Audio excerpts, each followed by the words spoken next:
नहमिया बाब नंबर 5। गरीबों का कर्जा मनसूख।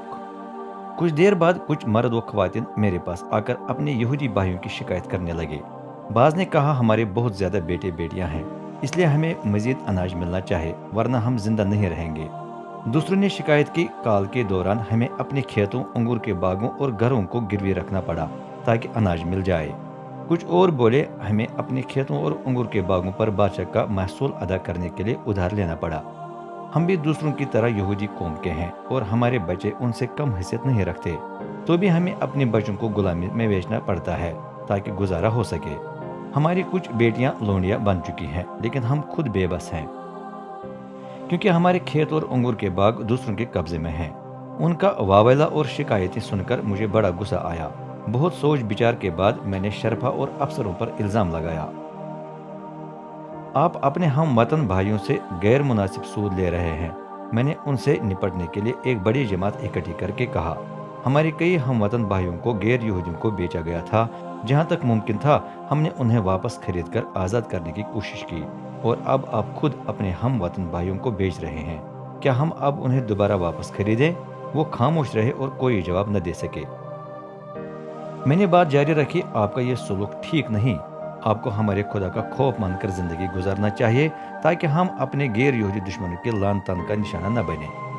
मैं, मेरे भाइयों और मुलाजिमों ने भी दूसरों को उधार के तौर पर पैसे और अनाज दिया है, लेकिन आइए हम उनसे सूद न लें।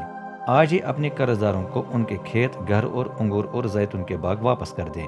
जितना सूद आपने लगाया था उसे भी वापस कर दें, ख्वाह उसे पैसों, अनाज, ताज़ा माई या जैतून के तेल की सूरत में अदा करना हो। उन्होंने जवाब दिया, हम उसे वापस कर देंगे और आइंदा उनसे कुछ नहीं मांगेंगे। जो कुछ आपने कहा वो हम करेंगे।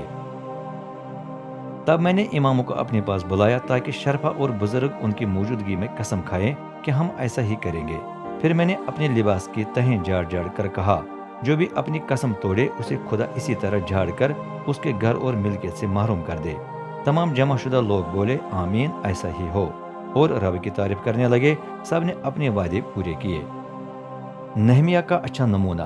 मैं कुल 12 साल सुबह यहूदा का हाकिम रहा, यानी इर्तखशस्ता बादशाह की हुकूमत के 20वें साल से उसके 32वें साल तक। इस पूरे अरसे में न मैंने और न मेरे भाइयों ने वो आमदनी ली जो हमारे लिए मुकर्रर की गई थी।